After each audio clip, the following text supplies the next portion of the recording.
In today's video, I'm going to show you how to install something that might really help you bring your renders to life, and if not, it'll just give you a lot more options. What we're going to be installing is this. As you can see on the screen, I, in my Blender, have way more options for view transforms and looks than your standard Blender installation will. And a lot of these are, in my opinion, and in the opinion of a lot of color scientists I know, much better than the Blender defaults. Quick disclaimer, I'm no way a color scientist. Take nothing I say as fact about colors. I just do what the smart people tell me to do. I'm making this video because I looked up a tutorial to try and link someone to help them install this, and I didn't find any. So I'm making my own. You can see I'm just in a new Blender file. This is a clean installation of Blender 5.0.1. And in my color management tab, you can see we have our view transforms. These are the ones you might be used to. Aces just got added in the last update, I think. And then we have our looks.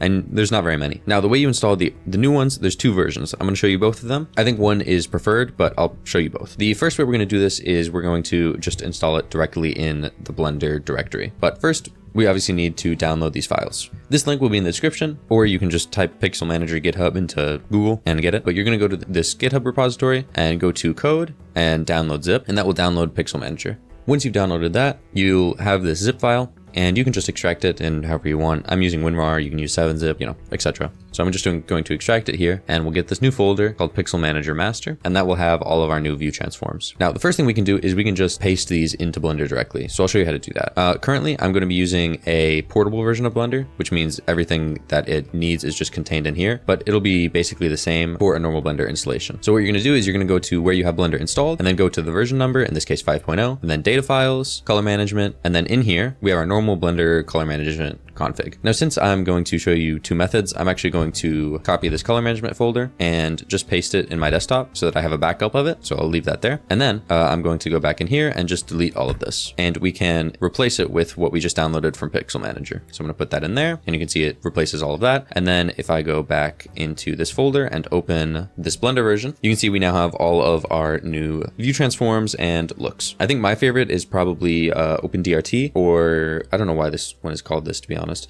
but JP2499DRT. I really like that one. So yeah, but you can play around with these. As you can see, you have way more options. Even in just like normal AGX, you have more options for the look. And I think AGX Kraken is better than the normal AGX, even though you have less looks. I think it just looks better most of the time. I'm going to put this color management file back in here. If I go back into Blender, you can see we are back to our normal stuff. And then now we can get onto the other method. Now with this method, I don't know how this works on Linux or Mac, so I apologize about that. I'm sure there's an equivalent thing. If anyone does, feel free to comment. I'll pin your comment if you like talk about an alternative for Mac or Linux. But yeah, we're gonna hit the Windows key and then type env and then edit our system variables.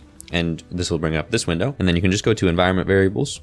Under system variables, you can just come down here and hit new. And then in this new system variable, we're going to name it OCIO, all caps. And then back in our PixelManager file, you can just shift right click on this config.ocio file, and that will give you this copy as path option. So you click that, go back to our system variable, paste that in there, and then just get rid of the quotation marks, and then hit OK, OK, OK. And so now if we go back into this Blender file, even though we never messed with any of the files in here, if we just open Blender, you can see that our view transforms are all there and our looks are all there. And the benefit of doing it in an environment variable is we are actually going to have this be consistent across all of our programs. So if you use DaVinci, if you use Nuke, if you use Houdini, any of that, it will be consistent across your entire computer. So that's like the preferred way to do it. So I hope this video was helpful to you guys. If you were looking on how to install these, either from my last video or from somewhere else, I hope it helped. The normal YouTube stuff, if you enjoyed, like and subscribe. Check out my Patreon for other work in progress updates and behind the scenes stuff. And I hope you enjoyed.